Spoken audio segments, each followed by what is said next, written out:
Hello बच्चों, कैसे हैं आप सब। आशा करते हैं आप बहुत अच्छे होंगे, स्वस्थ होंगे और अपनी अपनी पढ़ाई में व्यस्त होंगे। बच्चों, मैं चिन्मया और हम साथ में व्याकरण पढ़ेंगे। व्याकरण में हम पढ़ेंगे भाषा, शब्द विचार, वर्ण विचार, संज्ञा, सर्वनाम, अलंकार, रस और भी बहुत कुछ पढ़ेंगे। तो चलिए बच्चों, हम पढ़ते हैं।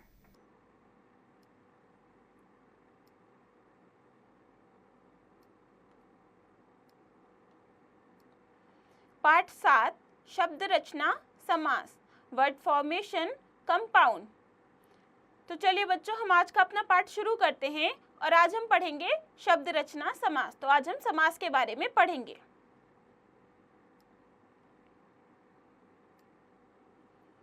समास, जब दो या दो से अधिक शब्दों को पास पास रखा जाता है या मिलाया जाता है तो एक नया शब्द निर्मित होता है, तो उस प्रक्रिया को समास कहते हैं। जैसे चौराहा, नीलकंठ, दशानन।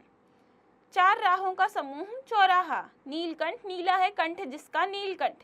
दशानन, 10 हैं आनंद जिसके दशानन। समास और संधि में अंतर। संधि में दो वर्णों का मेल होता है जबकि समास में शब्दों का मेल होता है। तो बच्चों, जैसे दो शब्द होते हैं उनको जब एक साथ मिलाया जाता है तो उस प्रक्रिया को समास कहते हैं। संधि में हम वर्णों का मेल करते हैं और समास में शब्दों का मेल होता है। ये इन दोनों का अंतर है।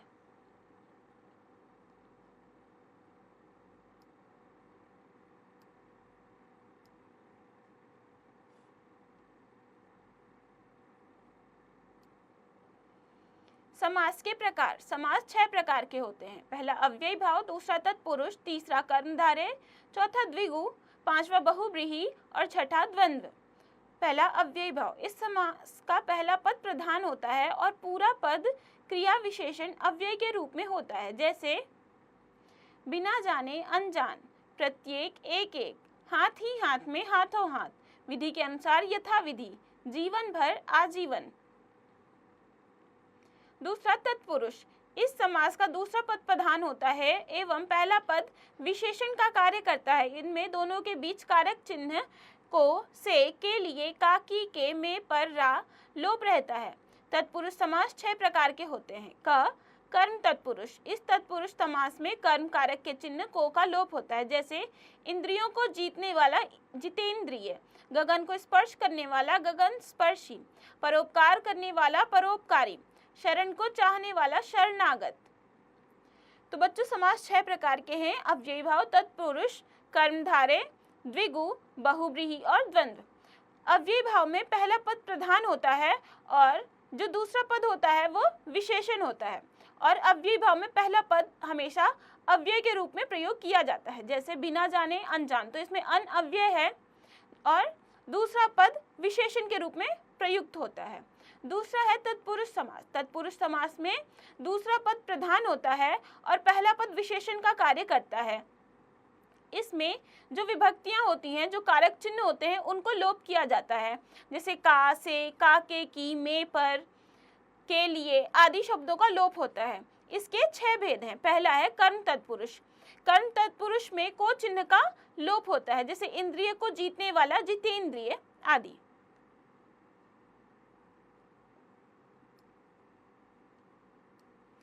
ख, करण तत्पुरुष। करण तत्पुरुष समास में करण कारक का चिन्ह से के द्वारा का लोप होता है। जैसे गुण से हीन गुणहीन, जन्म से अंधा जन्मांध, शोक से आकुल शोकाकुल। ग, संप्रदान तत्पुरुष। संप्रदान तत्पुरुष समास में संप्रदान कारक के लिए कारक चिन्ह का लोप होता है। जैसे गाय के लिए शाला गौशाला, गुरु के लिए दक्षिणा गुरु दक्षिणा, जेब के लिए खर्च जेब खर्च। तो तत्पुरुष का दूसरा भेद है करण कारक। इसमें करण कारक का चिन्ह से के द्वारा का लोप होता है। जैसे गुण से हीन गुणहीन, जन्म से अंधा जन्मांध आदि। इसका तीसरा भेद है संप्रदान तत्पुरुष। संप्रदान तत्पुरुष समास में संप्रदान विभक्ति का संप्रदान कारक के लिए कारक चिन्ह का लोप होता है। जैसे गाय के लिए शाला गौशाला, तो इसमें के लिए विभक्ति का लोप है। इससे हमें पता चलेगा कि ये संप्रदान तत्पुरुष है।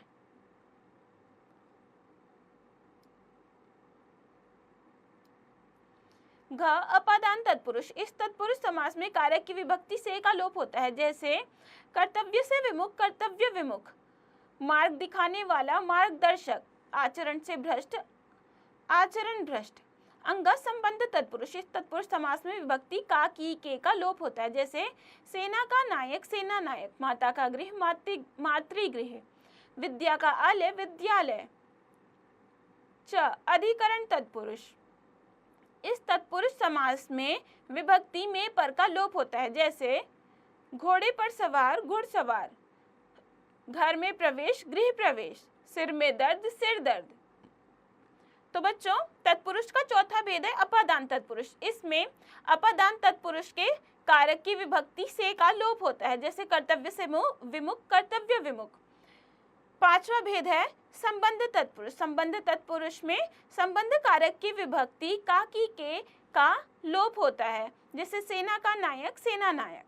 इसका छठा भेद है अधिकरण तत्पुरुष, और इस तत्पुरुष समास में अधिकरण कारक की विभक्ति में पर का लोप होता है। जैसे घोड़े पर सवार, घुड़सवार, घर में प्रवेश, गृह प्रवेश आदि।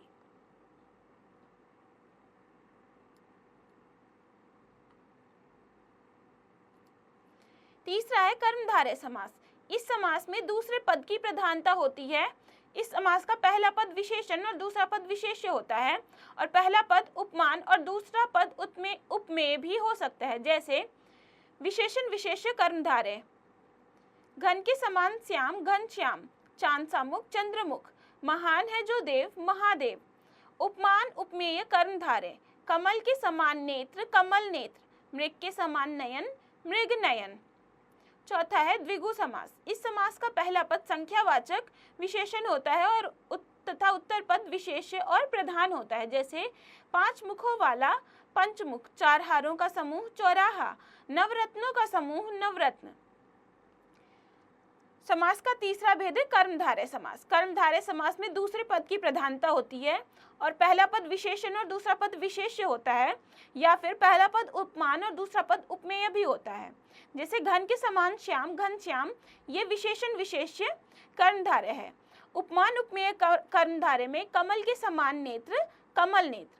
चौथा है द्विगु समास। द्विगु समास में पहला पद संख्यावाचक होता है और दूसरा पद विशेष्य होता है और उत्तर पद की ही प्रधानता होती है। जैसे पांच मुखों वाला, पंचमुख, चार हारों का समूह, चार राहों का समूह, चौराहा आदि।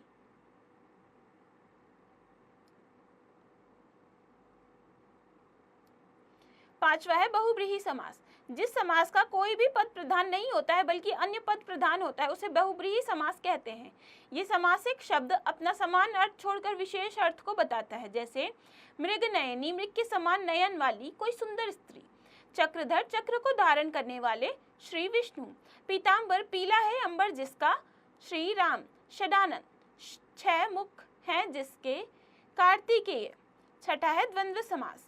जहाँ दोनों पदों के बीच और शब्द का लोप होता है वहाँ द्वंद्व समास होता है। संयोग वियोग, संयोग और वियोग, माता पिता, माता और पिता, सुख दुख, सुख और दुख, भाई बहन, भाई और बहन। तो समास का पांचवा भेद है बहुब्रीहि समास। बहुब्रीहि समास में न तो उत्तर पद प्रधान होता है, न ही पूर्व पद प्रधान होता है। यहाँ पे प्रधानता अन्य पद की होती है। ये समासिक पद अपने दोनों पदों का अर्थ न देकर किसी अन्य तीसरे पद की प्रधानता और उसका अर्थ देता है। जैसे मृग नयनी में दो पद हैं, मृग और नयनी, तो मृग के समान नयन वाली हो सकता है, लेकिन इसमें अर्थ होगा मृग के समान नयन वाली कोई सुंदर स्त्री। तो यहाँ किसी सुंदर स्त्री की विशेषता बताई जा रही है, तो उस सुंदर स्त्री की यहाँ पे प्रधानता है। छठा है द्वंद्व समास। द्वंद्व समास में दो पदों के बीच और का लोप रहता है। जैसे माता पिता, माता और पिता, तो जहाँ और बीच से लुप्त हो वहां पे द्वंद्व समास होगा।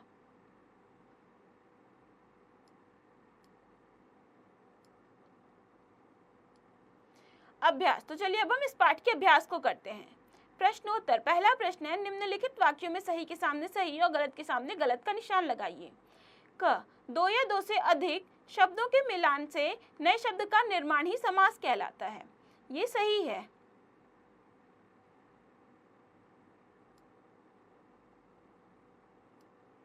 ख, समास के 8 प्रकार होते हैं। ये गलत है। ग, तत्पुरुष समास 6 प्रकार के होते हैं, ये सही है। घ, 2 शब्दों के बीच और रहता है वह द्वंद्व समास है, ये भी सही है।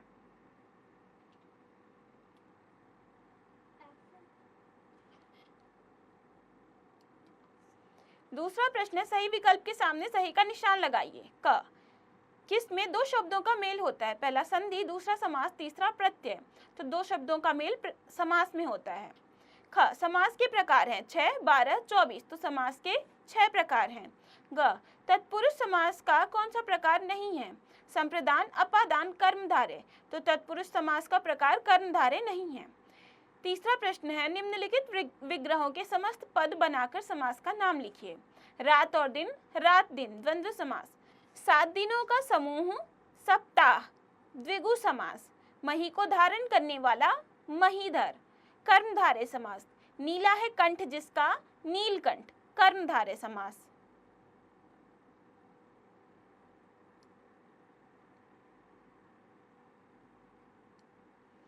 चौथा प्रश्न है, रंगीन पदों को समास में बदलकर वाक्य बनाइए। क, भाई और बहन ने रात ही रात में बैठकर काम खूबी के साथ पूर्ण किया। इसमें होगा, भाई बहन ने रातों रात बैठकर बखूबी काम खूबी के साथ पूर्ण किया। ख, बिना जागे लोगों से शीघ्र घुलना और मिलना नहीं चाहिए, तो बिना जाने लोगों से शीघ्र घुलना मिलना नहीं चाहिए। पांचवा प्रश्न है, निम्नलिखित शब्दों में विग्रह करके समास का नाम लिखिए। जन्मांध, जन्म से अंधा, यहाँ पे तत्पुरुष समास है। राजसभा, राजा की सभा, यहाँ पे भी तत्पुरुष समास है। चंद्रमुखी, चंद्र के समान है मुख जिसका, चंद्र के समान मुख वाली, कर्मधारय समास। लंबोदर, लंबा है उदर जिसका, यहाँ होगा बहुव्रीहि समास। रात दिन, रात और दिन, द्वंद्व समास।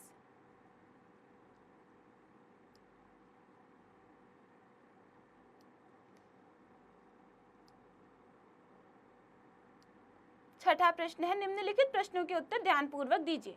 तो बच्चों, यहाँ प्रश्न दिए गए हैं जिनके उत्तर आपको पाठ पढ़ के खुद से देने हैं। क्रियाकलाप, एक्टिविटी। बच्चों, समास के 6 प्रकार के बारे में विस्तार से याद कीजिए और उनके उदाहरण भी कंठस्थ कीजिए। तो ये आपको खुद से करना है। आओ अब कुछ और करें। नीचे दिए गए पुष्प में समास के सभी प्रकारों के नाम सहित विभिन्न रंगों से पुष्प को रंगिए। तो समास के 6 प्रकार, पहला है अव्ययी भाव, दूसरा है तत्पुरुष, तीसरा है कर्मधारय, चौथा है द्विगु, पांचवा है बहुव्रीहि और छठा है द्वंद्व। आशा करते हैं कि आपको ये पाठ समझ आया होगा। तो बच्चों, अब आप इस पाठ को खुद से पढ़िए, समझिए और इसके बचे हुए अभ्यास को खुद से कीजिए।